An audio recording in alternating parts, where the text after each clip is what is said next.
সিরিয়ার high voltage লড়াইয়ে জুভেন্টাসকে ৩-২ গোলে হারিয়ে মাঠ ছেড়েছে ইন্টার মিলান। টান টান উত্তেজনার এই ম্যাচে শেষ মুহূর্তের গোলে জয় নিশ্চিত করে লিগ টেবিলের শীর্ষস্থান আরও মজবুত করল নেরাজ্জুরিরা। এই জয়ের ফলে ২৫ ম্যাচে ৬১ পয়েন্ট নিয়ে শিরোপা দৌড়ে অনেকটা এগিয়ে গেল তারা। ম্যাচের শুরু থেকেই দুই দলের মধ্যে সমানে সমান লড়াই চললেও ১৭ মিনিটে আত্মঘাতী গোলের কল্যাণে লিড পায় ইন্টার। জুভেন্টাসের আন্দ্রেয়া কাম্বিয়াসোর পা লেগে বল নিজেদের জালে জড়িয়ে গেলে উল্লাস ফেটে পড়ে সান সিরোর গ্যালারি।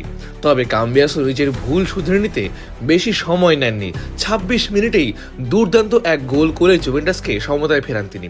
প্রথমার্ধের ৪২ মিনিটে পিয়েরে কারোলো লাল কার্ড দেখে মাঠ ছাড়লে বড় ধাক্কা খায় জুভেন্টাস।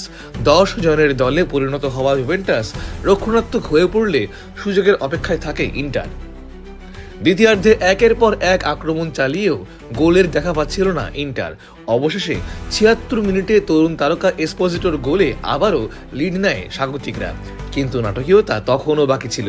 ৮৩ মিনিটে ম্যানুয়েল লোকোতেল্লির গোলে ম্যাচ আবারও সমতায় ফেরে, যা জুভেন্টাস সমর্থকদের মনে পয়েন্ট পাওয়ার আশা জাগিয়েছিল। তবে নির্ধারিত সময়ের একদম শেষ মুহূর্তে ৯০ মিনিটে পিয়েতর জিলিনস্কির জাদুকরি গোলে ইন্টারকে এনে দেয় এক স্মরণীয় জয়। পরিসংখ্যানের বিচারেও পুরো ম্যাচে আধিপত্য ছিল ইন্টারের। ৫৯% সময় বল দখলে রাখার পাশাপাশি তারা ২০টি শট নেয়, যার বিপরীতে জুভেন্টাস নিতে পেরেছিল মাত্র ৯টি।